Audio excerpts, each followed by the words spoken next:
Je m'appelle Alice. Je suppose que vous pourriez me qualifier de femme simple, du moins, c'est ainsi que j'aime me voir. Mais si vous demandiez leur avis à d'autres, ils diraient peut-être que je suis mystérieuse. Quelqu'un qui reste trop renfermée sur elle-même, qui s'exprime par demi-sourire et qui écoute plus qu'elle ne parle. Cela ne me dérange pas. J'ai toujours préféré observer le monde depuis un coin tranquille, essayer de comprendre les gens, leurs choix, les rebondissements imprévisibles de la vie. Même aujourd'hui, je continue à chercher à me comprendre, comme un puzzle auquel il manque encore quelques pièces, une histoire à moitié racontée.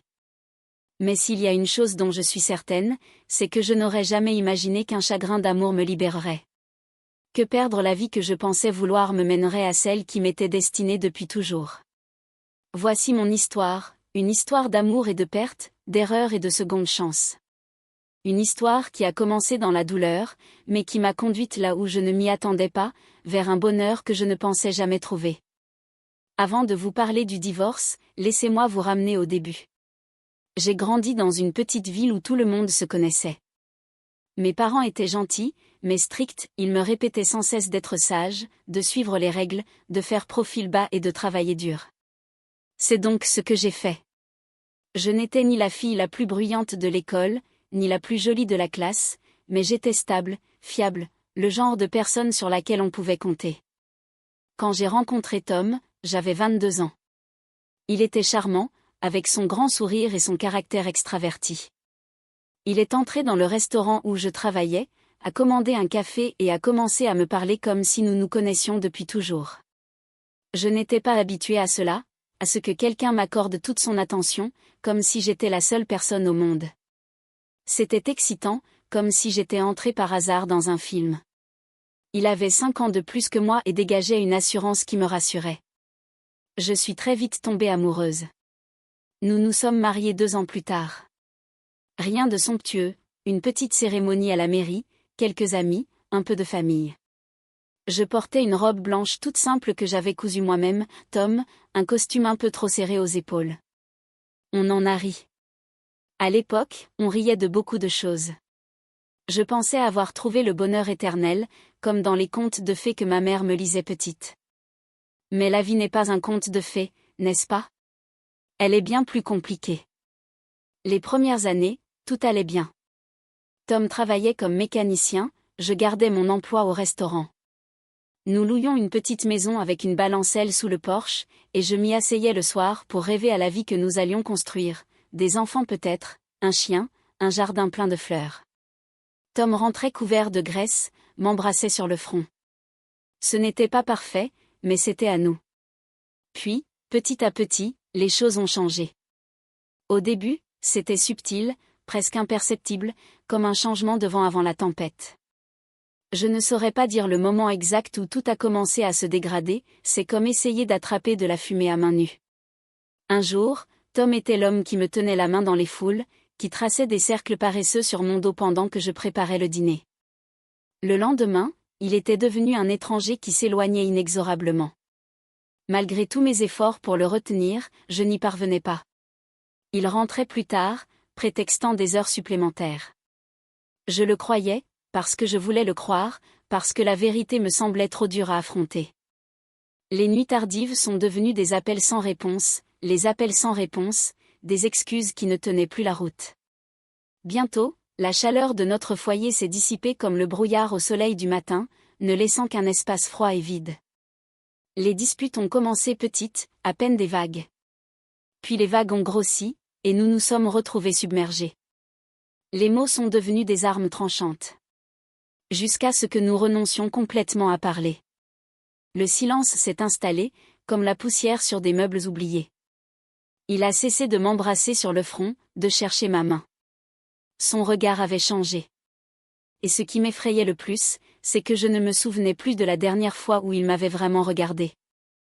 Je restais éveillée la nuit, les yeux fixés au plafond, écoutant le grincement de la balancelle sous le porche. Elle se balançait au vent, fantôme des nuits que nous avions passées là ensemble. Je traçais des motifs sur les draps vides à côté de moi, essayant de me souvenir de ce que je ressentais quand il occupait encore cet espace. Je me demandais où j'avais fait une erreur, ce que j'avais fait ou omis de faire pour qu'il cesse de m'aimer. Mais le plus dur n'était pas de l'avoir perdu, lui. C'était de réaliser qu'à un moment donné, je m'étais perdu moi aussi. C'est un mardi que j'ai découvert la vérité. J'avais pris un jour de congé parce que je ne me sentais pas bien. Tom était parti, travailler. Vers midi, j'ai voulu lui faire une surprise, un sandwich et des cookies aux pépites de chocolat, ce qu'il adorait. J'ai même mis un peu de rouge à lèvres, dans l'espoir un peu naïf de raviver la flamme. Au garage, son patron m'a regardé, perplexe. Tom ? Il s'est fait porter malade aujourd'hui. J'ai senti mon estomac se nouer. Je suis rentrée, les mains tremblantes sur le volant. J'ai appelé. Pas de réponse. 1 heure, puis 2. Finalement, j'ai pris la voiture et je suis allée chez son ami Mike, dans cet immeuble délabré à la périphérie de la ville. Son camion était garé devant la porte, bien en évidence. Je suis restée longtemps dans ma voiture à le fixer, le monde s'écroulant sous mes pieds. Puis je les ai vus, Tom et une femme rousse, sortant en riant. Son sourire m'a transpercé le cœur plus profondément qu'aucun couteau. Je ne les ai pas confrontés. Je n'ai pas pu. Je suis rentrée, les larmes brouillant la route, et j'ai attendu. Quand il a franchi la porte ce soir-là, je n'ai pas crié. Je lui ai simplement demandé, d'une voix que je ne reconnaissais pas. Qui est-elle ? Il s'est figé. Pendant 1 seconde, j'ai cru qu'il allait encore mentir. Puis il a soupiré. Elle s'appelle Lisa. Ça fait un moment. Juste comme ça. Comme si nos 10 ans ensemble ne pesaient rien. Je ne me souviens plus très bien de la suite. Cris, pleurs, valises. Il est parti le soir même. Je me suis assise sur le canapé, les yeux fixés sur le mur, vidée de toute substance. Les semaines qui ont suivi ont été les plus sombres de ma vie. Je me réveillais chaque matin en espérant que ce n'était qu'un cauchemar, le côté vide du lit me rappelait que non. J'ai arrêté d'aller travailler. Je ne supportais plus les regards compatissants. La maison était trop grande, trop calme. Je passais des heures sur la balancelle, à me laisser bercer, à essayer de comprendre comment tout avait pu s'effondrer si vite. Je m'en voulais. Peut-être n'étais-je pas assez passionnante. Peut-être aurais-je dû me battre plus. Peut-être n'avais-je pas vu les signes. Mon esprit était une tempête de « si » sans fin. J'ai arrêté de manger. J'ai maigri. Ma sœur Jenny venait avec des plats tout prêts, s'asseyait avec moi en silence. Même sa gentillesse ne suffisait plus. Une nuit, j'ai touché le fond. J'ai retrouvé une photo de notre mariage, souriant, insouciant. Je l'ai déchiré morceau par morceau et j'ai pleuré jusqu'à en perdre le souffle. C'est là que j'ai compris, je ne pouvais pas continuer comme ça. Le lendemain, j'ai appelé mon patron. Je reviens demain. Il n'a pas posé de questions. Juste. À demain, Alice. Cela m'a suffi pour sortir du lit. J'ai pris une douche, enfilé mon uniforme, conduit jusqu'au restaurant. Mes mains tremblaient encore, mais servir le café, prendre les commandes, laisser la routine me porter, c'était déjà quelque chose. Ce soir-là, j'ai pris un cahier et j'ai écrit une liste. Des petites choses, nouveaux rideaux, essayer une recette, et des grandes, découvrir qui je suis sans un homme. Cette dernière phrase m'a fait peur, mais elle était vraie. J'avais passé tant de temps à être la femme de Tom, que j'avais oublié comment être simplement Alice. Petit à petit, je me suis reconstruite. J'ai acheté des rideaux jaunes vifs qui juraient avec tout le reste, mais qui illuminaient la cuisine. J'ai cuisiné une tourte au poulet trop humide, mais je l'ai mangée en souriant. J'ai recommencé à marcher le soir, laissant l'air frais me vider la tête. Un jour, j'ai vidé le placard et retrouvé sa vieille chemise en flanelle. Je l'ai tenue longtemps, puis je l'ai pliée et rangée dans une boîte.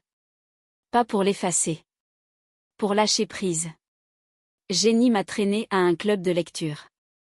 J'y suis allée, même si je n'étais pas une grande lectrice.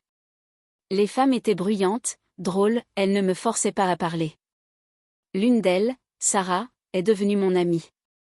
Son rire remplissait la pièce et ses histoires de mère célibataire me faisaient me sentir moins seule. Quelques mois plus tard, les papiers du divorce sont arrivés. Je les redoutais, mais en les tenant dans mes mains, j'ai ressenti du soulagement. Signer cette ligne pointillée n'était pas seulement la fin d'un mariage, c'était le début de quelque chose de nouveau. Je n'ai pas demandé de pension. Je voulais être libre. Le soir de la signature officielle, j'ai organisé une petite fête, Jenny, Sarah, quelques femmes du club. Pizza, vin, danse pieds nus dans le salon. J'ai ri jusqu'à en avoir mal aux côtes. Pour la première fois depuis longtemps, je me sentais légère. J'ai commencé à dire oui à tout. J'ai planté un jardin. Mes mains étaient sales, rugueuses, mais c'était à moi. Je me suis mise à la peinture, des toiles affreuses que j'accrochais quand même. J'ai campé, fait de la poterie, dansé sous la pluie. 1 an après le divorce, une lettre est arrivée. L'écriture de Tom. J'ai failli la jeter. Puis je l'ai ouverte. Il était désolé. Pas seulement pour Lisa, mais pour tout. Il avait déménagé, essayait d'être meilleur. Il ne demandait rien. Juste que je sache. Je lui ai répondu. Je te pardonne. Je te souhaite d'être heureux. Et je le pensais. Je ne cherchais pas l'amour. J'étais heureuse seule, avec mon jardin, mes toiles ratées, mes bols bancals. Et puis il y a eu Daniel. Un habitué du restaurant, toujours la même table, toujours un livre à la main. Un jour, il a oublié son roman. Je l'ai rattrapé dehors. Merci, a-t-il dit en souriant. Ses yeux étaient doux. On a commencé à parler, livres, météo, puis souvenirs d'enfance, endroits préférés. Il était enseignant, patient, drôle. Avec lui, le calme n'était pas pesant. On s'est promené. On s'est assis sur ma balancelle. On a regardé le soleil se coucher sur mon jardin. Il ne cherchait pas à combler le silence. Il me laissait être moi. Aujourd'hui, 2 ans après le divorce, je suis assise sur cette même balancelle. Une tasse de thé réchauffe mes mains. L'air sent le jasmin et l'herbe coupée. Au loin, le chien du voisin aboie, des enfants rient, le monde avance. Mon jardin est sauvage et magnifique, tournesols dorés plus grands que moi, comme s'ils avaient eux aussi embrassé leur liberté. À l'intérieur, Daniel est recroquevillé dans mon fauteuil préféré, absorbé par un livre, les lèvres remuant parfois en silence. Nous ne sommes pas mariés. Peut-être ne le serons-nous jamais. Mais j'ai compris une chose, le véritable amour n'est pas une question de possession. C'est un choix. Et chaque jour, nous nous choisissons. Ça me suffit. Avec le recul, le divorce m'a semblé être la fin du monde. Mais c'était une renaissance. J'ai perdu Tom, oui. Mais j'ai trouvé Alice. Celle qui aime les rideaux qui ne vont avec rien, qui collectionne les tableaux moches des brocantes parce qu'ils la font sourire, qui danse pieds nus sous la pluie parce qu'elle en a envie. J'ai trouvé des amis qui m'aiment telle que je suis. Un amour qui repose sur l'acceptation, pas sur les attentes. Et surtout, une vie qui m'appartient entièrement. Les gens ne me comprendront peut-être jamais complètement. Avant, ça me dérangeait. Plus maintenant. Parce que, pour la première fois de ma vie, je me comprends moi-même. Et cela me suffit. La vie a le don de vous déchirer quand vous vous y attendez le moins. Mais parfois, dans cette déchirure, vous trouvez quelque chose d'infiniment plus beau que ce que vous aviez perdu. Je n'aurais jamais imaginé que ma vie prendrait cette tournure. Mais aujourd'hui, je ne l'échangerai pour rien au monde.